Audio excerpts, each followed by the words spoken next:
Okay, we are going to continue from where we left last time. So question number 23. The volume of a solid cone is 310 centimeter cube. The height of the cone is twice the radius of its base. Calculate the slant height of the cone. तो ये उसने हमें बताया हुआ है. अब हमने सबसे पहले क्या करते हैं, सबसे पहले फॉर्मूला दोबारा लिखते हैं. v is equal to 1/3 pi r square h. अब h जो है उसके हमें पता है, अब हम उसके अंदर 2r जो है सब्स्टिट्यूट करेंगे. सही है. तो v के अंदर भी हम 310 लिख देंगे. 310 is equals to 1/3 pi r square. H की जगह हम लिख देंगे 2r. सही है. अब इसको सॉल्व करते हैं. तो ये बन गया 310 is equals to 2/3 pi r cube. सही है. इस तरह से बन गया ना. तो अब क्या करेंगे, हम लोग इसको आर क्यूब को सब्जेक्ट बनाते हैं. तो मैं जरा ना इसको ऐसे लिख लेती हूँ. 2/3 pi r cube is equal to 310. अब यहाँ पे आर क्यूब लिख लेती हूँ और 310 को पहले यहाँ से ये मल्टीप्लाई करूंगी 3 से और डिवाइड करूंगी 2 पाई से, और फिर मैं इसका क्यूब रूट लूंगी. क्यूब रूट से कट जाएगा तो आर की वैल्यू आ जाएगी. अभी कैलकुलेटर में सारा लिखती हूँ. क्यूब रूट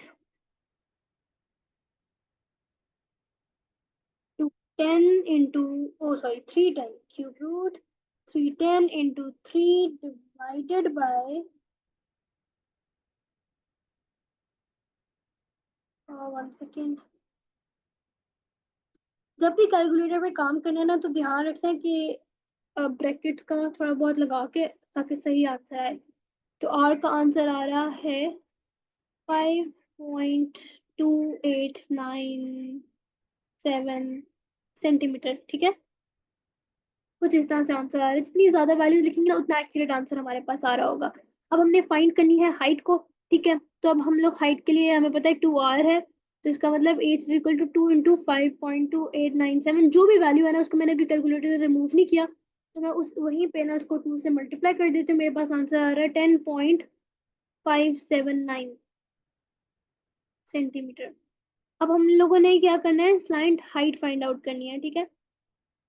तो लेंथ फाइंड करने के लिए हम लोग क्या करते हैं कि दो जो भी यूनिट होते हैं, जैसे कि यहाँ पे आर स्क्वायर है और एच स्क्वायर है, हम इन दोनों को ऐड कर देंगे. इन दोनों को ऐसे, ये लेंथ का भी हमने कोऑर्डिनेट मेथड में भी फॉर्मूला देखा है कि दो वैल्यूज को हम लोग स्क्वायर ले रहे होते हैं. वहां पे क्या कर रहे थे, x2 minus x1 whole square plus y2 minus y1 whole square, और उसके बाद उसका होल अंडर रूट ले रहे थे. तो यहाँ पे भी सिमिलर ही काम हो रहा है, पर r square plus h square use कर रहे हैं हम. तो L is equals to r square plus h square की जगह में आर स्क्वायर प्लस 2r² भी लिख सकती हूँ. इस तरह से भी लिखा जा सकता है. ठीक है. तो मैं इसको, ये 4r² हो गया ना, क्योंकि टू स्क्वायर का 2 स्क्वायर 4 हो जाएगा, और आर स्क्वायर हो जाएगा, तो 4 प्लस 1 5r² बन जाएगा. यानी कि मैं इसको सॉल्व करूं तो ये √5 ऐसे भी लिखा जा सकता है, क्योंकि ये स्क्वायर स्क्वायर से कट जाएगा. 5 जो है, 5 का अंडर रूट इधर रह जाएगा. ठीक है. अब क्या है, हमारे पास r की वैल्यू क्या थी, 5.2897. ओके. तो अब मैं क्या करूंगी, एल की वैल्यू जो स्लांट हाइट है जो हमने वो फाइंड आउट करनी है, उसके लिए मैं आर की वैल्यू लिखूंगी और फिर उसके साथ टाइम्स करके √5 कर दूंगी.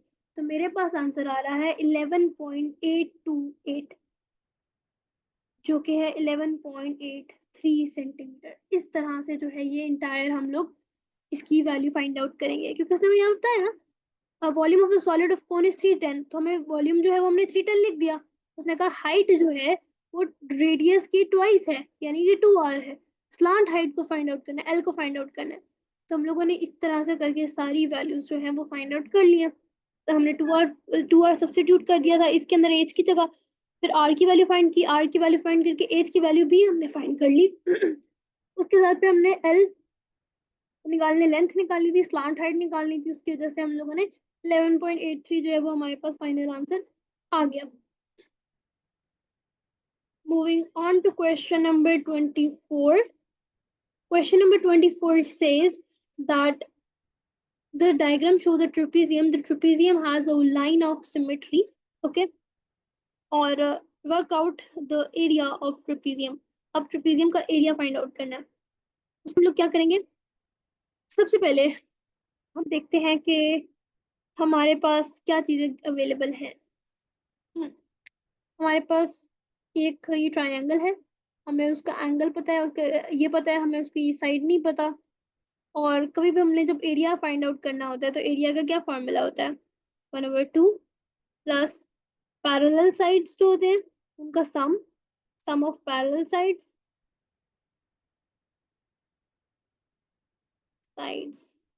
और फिर हम उसको मल्टीप्लाई कर देते हैं हाइट से। तो पैरेलल साइड्स हमारे पास एक ये लाइन है और एक ये लाइन है, तो हमारे पास नीचे वाली बेस का जो है वो वैल्यू नहीं है। तो हम लोग कैसे फाइंड आउट करेंगे? अच्छा, तो हम लोग अगर हमें हाइट हमें गिवन है, हाइट हमें गिवन है जो कि हम एक 15.4 प्लस एक्स कर लेते हैं, ठीक है, 15.4 प्लस एक्स टाइम्स जो है वो हमें 18.2 जो है वो हमारी हाइट यूज हो रही है। पर जो ये जो ट्रेपेजियम की जो बेस है, ये वाली लाइन है, इसको हम लोग किस तरह से फाइंड करेंगे? उसको फाइंड करने के लिए हम लोग के पास एक एंगल गिवन है और ये लेंथ गिवन है, और ये राइट एंगल ट्राइंगल है। तो हम लोग जब भी राइट एंगल ट्राइंगल होता है तो हम लोग साइन कॉस टैन यूज कर सकते हैं। इस केस में हमें जब ये चीज चाहिए, ये जैसे ये हमारी बेस है ना, हमें ये फाइंड आउट करनी है, तो हम लोग कौन सा फॉर्मूला यूज करेंगे? टैन का, क्योंकि टैन का फॉर्मूला क्या कहता है? Through proper brushing as in tan theta is equal to perpendicular over base. तो हम लोग क्या यूज करते हैं? tan is equals to perpendicular over base. तो tan 62 will be equal to 18.2 divided by base. तो बेस निकालने के लिए क्या करेंगे? 18.2 डिवाइडेड बाय tan 62। तो अब इसका आंसर निकालते हैं।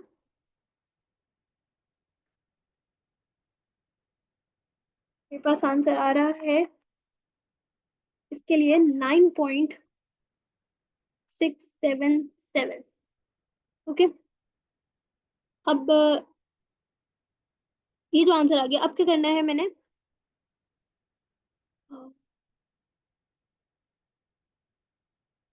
1 सेकेंड।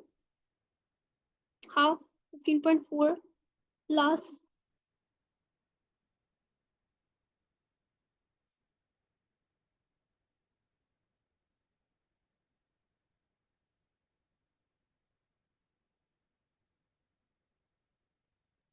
No wait, okay. अच्छा, अब हम क्या करते हैं?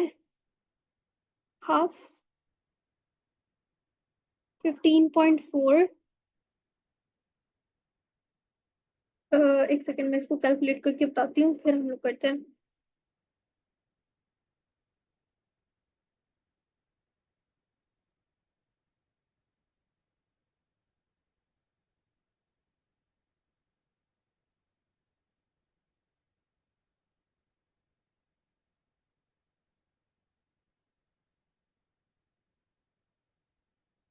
ओके, तो हमारे पास अगर ये वाली एरिया जो इतना सा एरिया आ रहा है, क्योंकि हम लोग ट्राइंगल थे तो इतना सा एरिया निकाल सकते हैं ना। This is going to be 9.677 and this is going to be 9.677 and this is going to be the same as above 15.4. So what we are going to add here, we are going to add this point and then this entire of it. तो इस entire of it को हम लोग पहले अलग से separately add कर लेते हैं, 9.677 plus 9.677 plus 15.4, ठीक है, इन सबको add करते हैं। Let's find out its value.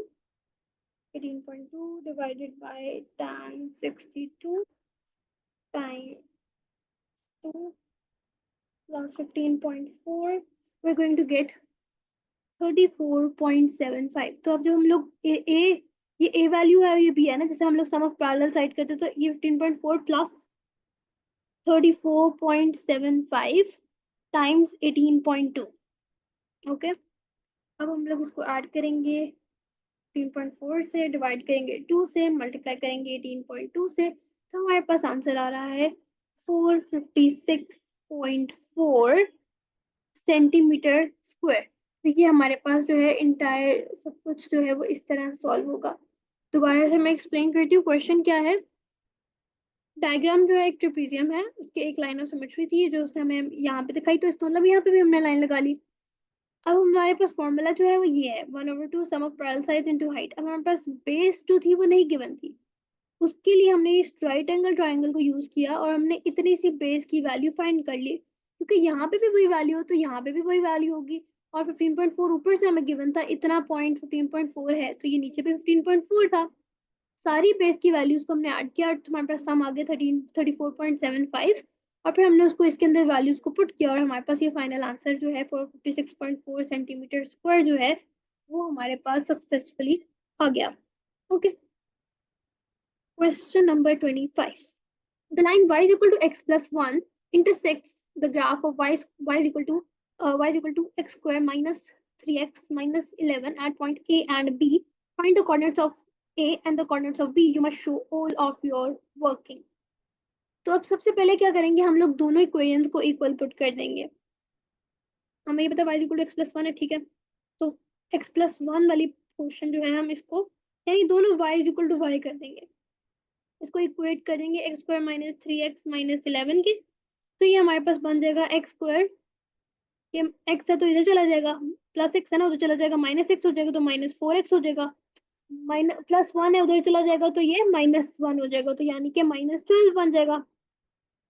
तो ये हमारे पास हो गया। अब हम लोगों ने इस क्वाड्रेटिक इक्वेशन को सॉल्व करना है तो आई थिंक हम लोग इसको डायरेक्टली उससे कर लेते हैं सॉल्व, क्वाड्रेटिक फार्मूला से। तो minus b plus minus b square minus 4ac over 2a। Okay, so minus b जो है ये माइनस माइनस 4 हो जाएगा, प्लस माइनस -4 का स्क्वायर -4 एक मीन्स 1, फिर -12 से मल्टीप्लाई और फिर 2 टाइम्स 1। ओके, तो ये हो गया 4 प्लस माइनस 4 स्क्वायर होगा 16, 4 इंटू 12 इज 48, ठीक है। और माइनस माइनस प्लस हो जाएगा तो ये 48 हो जाएगा, 2 इंटू 1 इज 2, तो ये बन जाएगा 4 प्लस माइनस 64 ओवर 2। फिर ये बन जाएगा 4 प्लस 8 ओवर 2 या फिर 4 माइनस 8 ओवर 2। ओके, तो 8 प्लस 4 12, 12 बाई 2 6, 4 माइनस 8 -4 -2। ठीक है, तो हमारे पास ये कोऑर्डिनेट्स आ रहे हैं 6 -2। या तो हमारे पास 6 है वैल्यू या हमारे पास वैल्यू -2 है। अब 4x इक्वल टू, सबसे पहले हम क्या करते हैं, 4x इक्वल टू 6, हम वही इक्वेशन लिखेंगे x प्लस 1, ये वाली इक्वेशन लिख लेते हैं ना, कोई भी एक लिखनी है तो एक ये लिख ली। तो y is equal to 6 plus 1 is equal to 7।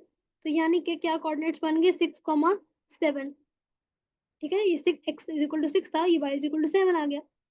4 x is equal to -2, तो तब भी हम लोग यही इक्वेशन लिखेंगे, उसमें भी यही वैल्यूज इनपुट करेंगे, तो हमारे पास आंसर आ जाएगा -1। तो दूसरे कोऑर्डिनेट्स क्या बन गए 2, -1, सॉरी -2, -1। तो a हमारे पास क्या होगा 6,7, b हमारे पास क्या हो गया -2, -1, 6 7 -2 -1। इस तरह से ये वाला क्वेश्चन जो है वो पूरा सॉल्व हो जाएगा। Okay, moving on, question 26। Without using a calculator work out 1/6 divided by 7/8। Okay, सबसे पहले इसको हम लोग मल्टीप्लाई करते हैं। 6 times 1 is 1, 6 times 1 is 6 plus 1, 7/6 divided by 7/8, 7/6 times 8/7, 7 will subtract, मतलब 7 7 से कैंसिल हो जाएगा, 8 divided by 6 है तो हमें पता है 2 4s are 4 2s are नहीं 2 4s are 8 and 2 3s are 6, so 4/3 जो है हमारा फाइनल आंसर आ जाएगा। That's it. यू सी कितना सिंपल सा क्वेश्चन था और हमने उसके अंदर 3 मार्क्स गेन कर लिया है, इतने सिंपल से क्वेश्चन है। Moving on, without using your calculator, find, work out this, write down all the steps. Okay. पहले हम लोग इसको जो है इम्प्रॉपर फ्रैक्शन में कहते हैं 2 1 2 +1 3/2। ओके, तो इसका मतलब है कि हम लोगों ने पहले क्या करना है, 1/2 को 3/2 से मल्टीप्लाई करना है। तो मल्टीप्लाई करना बहुत ईजी है, 3/4 आंसर आ जाएगा ये। ठीक है, ये हमारे पास बन गया 3/4। 3/4 आ गया, इसको हम लोग क्या करें, 5/6 से हमने माइनस करना है। 5/6 से 3/4 को माइनस करने के लिए क्या करेंगे हम लोग, अब हम लोग इसको नीचे हम लोग बेस सेम करते हैं, पहले एलसीएम लेते हैं। 4 × 3, 3 × 3, 6 × 2, 5 × 2, क्योंकि लीस्ट कॉमन मल्टीपल हमारे पास यहाँ पे 12 बन रहा है। तो 10/12 माइनस 9/12, 10 माइनस 9 इज 1/12। तो हमारे पास आंसर आ गया 1/12। Very simple, very easy to get such marks without using your calculator. Work out 1/3 plus 5/6. You must show all your working and give your answer as a mixed number in its simplest form.